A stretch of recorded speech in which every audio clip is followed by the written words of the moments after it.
Natural law ethics. It is popular name attributed to the model of ethics developed by Saint Thomas Aquinas during the medieval period. It is also known as Thomistic ethics. So the reason of natural law ethics is the source of moral law. It directs us towards the good, and its basic goal is to do good and avoid evil. So how do we know that one is acting in accordance with the good? So according to Aquinas, an action is good when it is done in accordance with conscience. So we all know that conscience, as the inner voice, it calls the human person to follow the moral law. In natural law ethics, conscience serves as the guide in making moral decisions. So how do we know that one's action obeys conscience? First is the self-preservation. So self-preservation, natural inclination that urges the human person to take care of herself. Second is just dealing with others. It urges us to treat others with the same respect. And the third one is the propagation of human species. So Aquinas believes that the reproduction organ is by nature designed to reproduce and propagate human species. So there are three determinants of moral action. The first one is object of the human's act. So refers to that which will intends primarily and directly. So the second is the circumstances. So refers to the conditions which affects the morality of an action. So Aquinas classified circumstances into the quality of person, the quality and quantity of the moral object, the circumstances of place. Next is the circumstances of means, the circumstances of end, and manner in which the action is done. The next one is time element involved in the performance of the action. So the last one is the end. The end of the acts refers to the purpose of the doer. There are four principles of double effects. So the first one is the actions intended must be good in itself, otherwise the act is evil at the very outset. Second is the good effect must follow the actions of at least as immediately as the evil effect, or the good and evil effects must occur. Third, the foreseen evil effect should not be intended and approved. The last one, there must be a proportionate and sufficient reason for allowing the evil effect to occur where performing the action. Natural law ethics particularly developed by Saint Thomas Aquinas, and here are the advantages. Universal morality. Natural law ethics proposes that moral principles are inherent in human nature and can be universally understood and applied. This universality means that these principles are applicable to all humans, regardless of culture or time period, providing a common ground for moral discussions and ethical decision making. Human dignity. By asserting that humans have a specific nature and purpose, natural law ethics upholds the intrinsic worth and dignity of each individual, which underpins policies and practices that protect and respect individual rights and freedoms. Moral clarity. By providing clear moral absolutes, such as prohibitions against acts like murder and theft, it offers clear guidelines that help individuals make ethical decisions in complex situations. Alignment with religious values. Those who hold religious beliefs, particularly within Christianity. Natural law ethics aligns with theological principles about divine order and moral law, offering a coherent integration of faith and reason. Promotes the common good. It encourages actions that contribute to the common good, fostering a sense of community and social responsibility, which is essential for a harmonious and just society. So, this involves creating conditions that allow individuals and communities to thrive. Objective morality. Natural law ethics provides an objective basis for morality, grounded in the nature of human beings and the world. So this helps to counter moral relativism, offering clear and stable moral guidelines. Encourages virtue and moral development. Natural law ethics emphasizes the development of virtues, encouraging individuals to cultivate good character traits that lead to moral behavior and a fulfilling life. So it emphasizes development of virtues and moral character, guiding individuals towards a virtuous life and fostering moral growth and integrity. Based upon reason and not revelation, this allows for everyone to follow the principles, and it is universal and absolutist, so it is always relevant. Moral law is accessible by our own reason, and it makes God's reason accessible to a believer because humans and God share the same rationality. Disadvantages of natural law of ethics. First, rigidity and lack of flexibility. One major criticism is that natural law can be too rigid, failing to account for the complexities and nuance of individual situations. For example, let's consider the case of a terminally well patient who is suffering immensely and requests physician assisted suicide.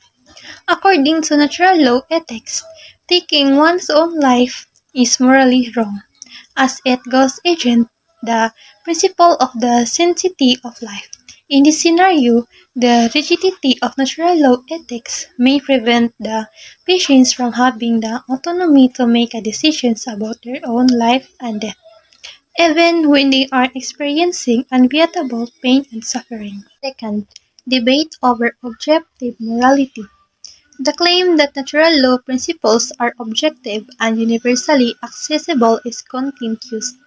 Critics argue that what is considered natural can vary significantly across cultures and historical periods, challenging the idea of a universal moral law. For example, the issue of the same-sex relationships.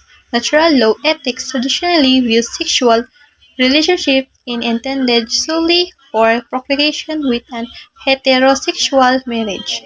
From this perspective, any sexual activities outside of this context is considered morally wrong. However, proponents of objectives morality argue that moral judgment should be based in individual autonomy and the well-being of consisting adults, rather than rigid adherence to a predefined moral code. Third, dependence on theological assumptions. Aquinas' natural law is deeply rooted in atheistic worldviews, particularly within Christian theology. This reliance on a belief in God and divine order may limit its appeal and applicability in secular or non-Christian contexts, where these foundational beliefs are not shared. For example, critics argue that the dependence of theological assumptions in natural law ethics poses challenges from a circular standpoint. They contend that if the foundations of natural law ethics are based in religious beliefs, it becomes difficult to apply these principles in a diverse and pluralistic society where not everyone shares the same religious worldviews. The fourth is potential for misinterpretation. The interpretation of what constitutes natural can be subjective and controversial. Historical misuse of natural law principles to justify unethical practices demonstrates how these interpretations can be manipulated to support harmful ideologies. These examples demonstrate the potential for misinterpretations in natural law ethics. The subjective nature for determining what is natural. and the varying interpretations of objective moral values and duties can result in conflicting understandings of what is morally right or wrong. Based on this ethical framework, fifth is conflict with modern science and social change.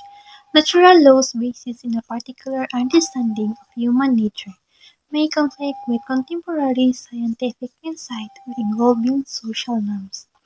For example, traditional natural law views in sexuality and family structure often clashed with modern perspective on gender and LGBTQ rights. And the last is moral absolutism. Natural law's tendency toward moral absolutism can be problematic by asserting that certain actions are always right or wrong regardless of context. It may not accommodate the moral gray areas that real life situations often present, potentially leading to harsh or uncompassionate judgment. For example, consider the principle of do not kill.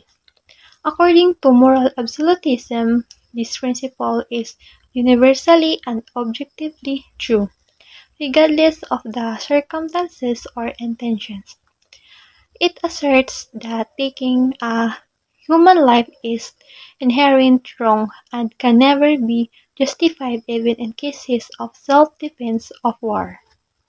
These disadvantages highlights the challenges and limitations of applying Aquinas' natural law ethics in diverse and dynamic world. Critics argue that a more flexible and context-sensitive approach may be necessary to address the complexities of contemporary moral issues effectively. The theory of Aquinas' natural law ethics is predicated on the notion that morality is rooted in the nature of the universe and humans. According to Aquinas, natural law is derived from human nature and the rational order of the world, which ultimately comes from God. It posits that good is to be done and pursued and evil is to be avoided, with specific precepts that guide moral behavior, such as preserving life, procreating, educating offspring, living in society, and worshiping God. Let's have an example. An ectopic pregnancy is a medical condition where a fertilized egg implants outside the uterus, typically in a fallopian tube. This condition is life-threatening for the mother and cannot result in a viable pregnancy. According to natural law ethics, the primary precept of preserving life is crucial. When considering an ectopic pregnancy through the lens of natural law ethics, the principle of double effect becomes relevant. This principle allows for action that have both good and bad effects under certain conditions. Number one, the action itself must be morally good or neutral. Number two, the bad effect must not be the means of achieving the good effect. Number three, the intention must be to achieve the good effect, with the bad effect being an intended side effect. And number four, there must be a proportionate reason for allowing the bad effect. In the case of an ectopic pregnancy, treatment often involves the removal of the damaged fallopian tube, or salpingectomy, which indirectly results in the death of the embryo.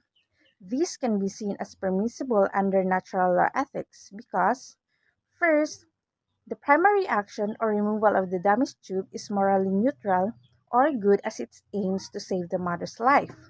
Second, the death of the embryo is not the means of saving the mother's life, but a side effect. Third, the intention is to save the mother's life, not to end the pregnancy. And fourth, there is a proportionate reason as the mother's life is at serious risk. Thus, from a natural law perspective, treating an ectopic pregnancy in a way that prioritizes the mother's life can be justified, even though it results in the loss of the embryo. This approach aligns with the precept of perceiving life, demonstrating how natural law ethics can be applied to complex medical and moral situations. Overall, we've seen that Aquinas' natural law ethics value its ability to provide a coherent, natural, and universally applicable moral framework that aligns individual action with a greater good, promoting a just and harmonious society.